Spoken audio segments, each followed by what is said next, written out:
Hey y'all, welcome to another art disaster. Tonight I'm doing a collab with my friend Claire from Creative Claire. The idea of this collab is 2 drawings, 1 prompt. Basically, Claire is going to draw an anime girl, and of course I'll be drawing a dragon. Then once we have our drawings, we'll switch and color in each other's art. The prompt for tonight's video is springtime. I think that should be everything, so how about we get into the video. I had a picture in my mind for this dragon, but I can't say I stuck to it. I fully intended to make this a European dragon, with wings and everything, but I guess it is what it is. I don't typically do big chunky horns like that on any of my dragons, especially my Eastern dragons, but I think it looks good. Back legs are especially hard, but I think I got it okay first try. Front legs aren't as hard, but as you can see, these gave me a hard time for some reason. You can see that the elbow on the closer leg was kind of weird, and the toes on the far legs look like they're just stacked up on top of each other, which is a very big don't. I must have quit recording right there, but I don't remember why, so I'm sorry about that. All I really did was give it a mane and a tail plume and a little more fur. Since the theme is spring, I just took the lazy way out and put a bunch of flowers all over it. Now it's time to line it. So I made my canvas huge because when I opened Krita, the resolution was really low for some reason, and the simplest way to fix it was apparently too complex for me because now my canvas is massive and my pens are too small, and so now you can see me playing with the pen size. I don't know much about stabilizers, so I just use this one because it's literally called stabilizer. My problem with this one is that sharp but smooth turns are kind of hard, but it works.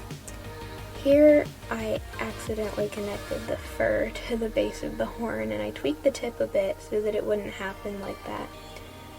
The video is sped up to ×4, if that gives you any idea of how slow I'm taking this line art. Even with a stabilizer on, I still like to take my time to avoid any potential mistakes. A lot of line art is about being quick and confident, but this gives me the liberty to be slow and precise. And guess what? Yeah, I didn't notice when my screen recorder quit on me again. As you can tell, my team and I are dedicated to creating quality content for y'all. I probably shouldn't bring my team into this though, since they're just a group of my good friends who are nice enough to support me, and they only make my videos better with their help and advice. Thanks you guys, you know who you are. And now that I'm done being rude and sappy, you can see that I had to play with the torso a little bit to get it to a point where it wasn't entirely skinny, but I think it's okay now. Now it's time to line the flowers. I had to hit the undo button several times while making some of these. The small ones were so much easier than the big ones. That one gave me trouble. They all gave me trouble, but that one gave me a lot of trouble. I had to hit the undo button so many times. I love the undo button. And we have it.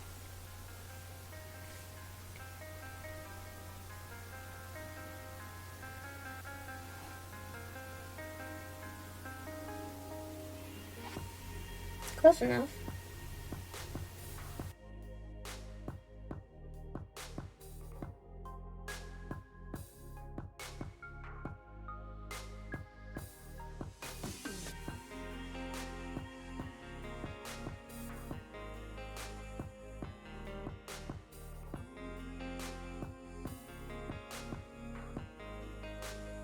I only added flowers to the hair and one on the head because if you put flowers all over her, it gets a little bit much.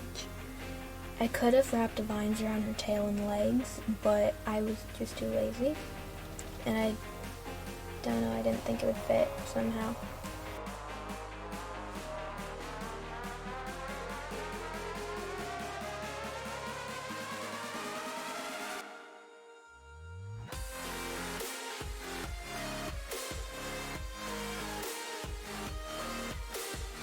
Add some lines for the cheek fur, erase the sketch, obviously, and add some lines for the underbelly so Claire knows where to color.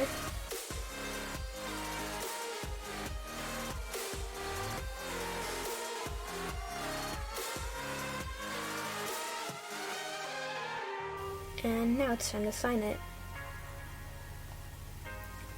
Obviously, no one's going to steal my art. It's not that good.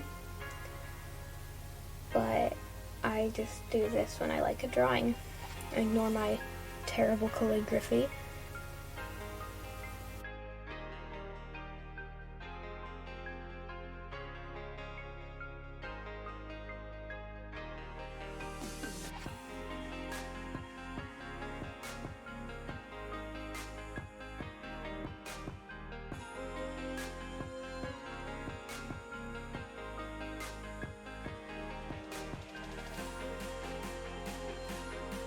Now it's time to color in Claire's drawing.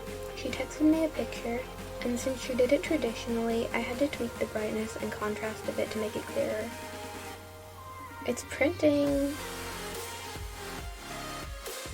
I didn't know what colors to make this, so I kind of cheated and started on the tongue, since I knew that that was going to be pink. You'll see me switching between hands a few times as I'm more confident with my left, but the light was coming from the left side. I used ordinary room lighting because honestly I'm just too lazy to set up good lighting. I still wasn't sure what colors to use, so I did the hues next because obviously those were going to be green.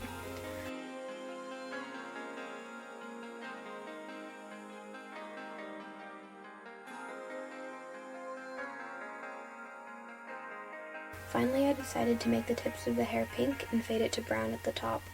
This was because I wanted to make the bases of the flowers pink with an accent of yellow, but I also wanted her hair to be pink. I'm pretty happy with this compromise. I'm willing to bet this isn't what Claire was expecting though. Right here the camera angle shifts and you can see my head for a second, so I'm sorry about that. I'll reset it in a minute. I tried out one color of brown because I didn't have my swatches on me, and I'm very glad I did it in a hidden area because that brown was not the brown I needed. It looked terrible. It didn't even look like dirt or anything. It was nasty. There are uses for those colors of brown, but not a color for a spring-themed girl's hair. This took me a short eternity since I colored large areas slowly.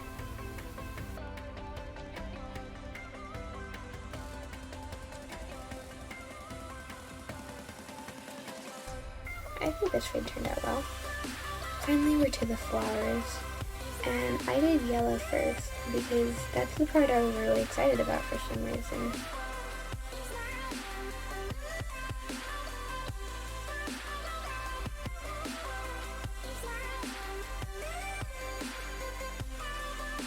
I colored in the pink and I was very satisfied with how it looked.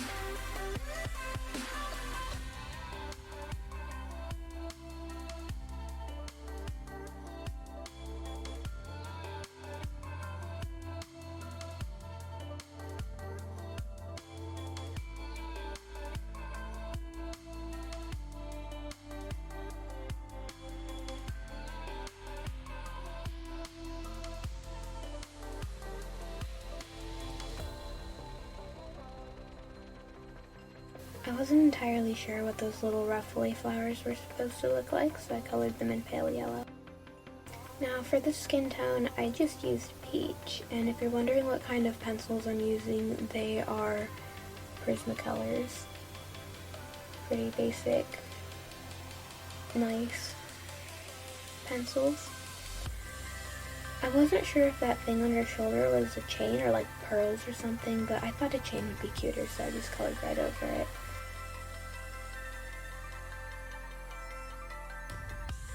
My sister was in the room with me while I was coloring this, and she told me I couldn't forget the cheek blushes. I assured her I wouldn't, so she was pretty horrified when I colored over them.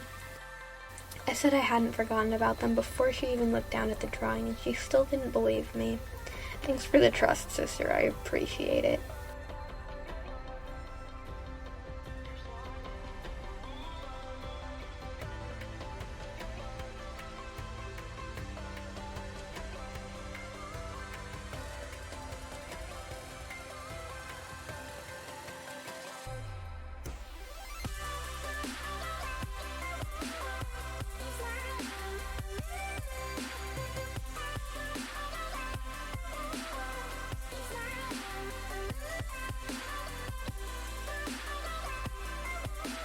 See, look, I'm doing the blushies now.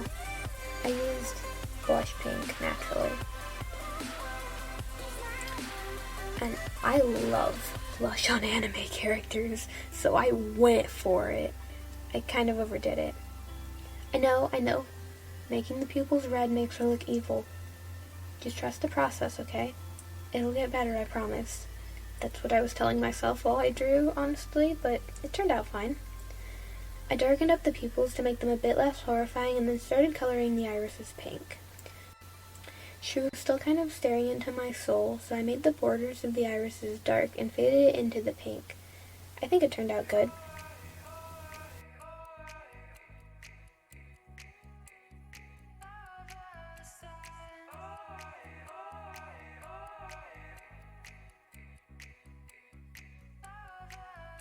I decided the shirt should be yellow to go with the flowers because I'm not very good at color theory, but my rule of thumb is to have a color palette of about 3 to 4 colors and to have every color except skin or scale tone and hair color show up at least twice. For pink it's the eyes, the hair, and the flowers, and for yellow it's the shirt and the flowers. You might wonder why I didn't do the green of the leaves multiple times, but it's because this is my only cool color. It complements the other colors, and since the leaves are already spread throughout the drawing, it doesn't need to be used excessively. I added some shading and some highlights in the color cream and in darker versions of these colors, and now we're done. Thanks for watching. Please leave a like if you enjoyed, subscribe if you want to see more, and don't forget to go watch Claire's video over on Creative Claire, link in the description, to see her draw what I just colored and to see her color what I just drew. Night, y'all!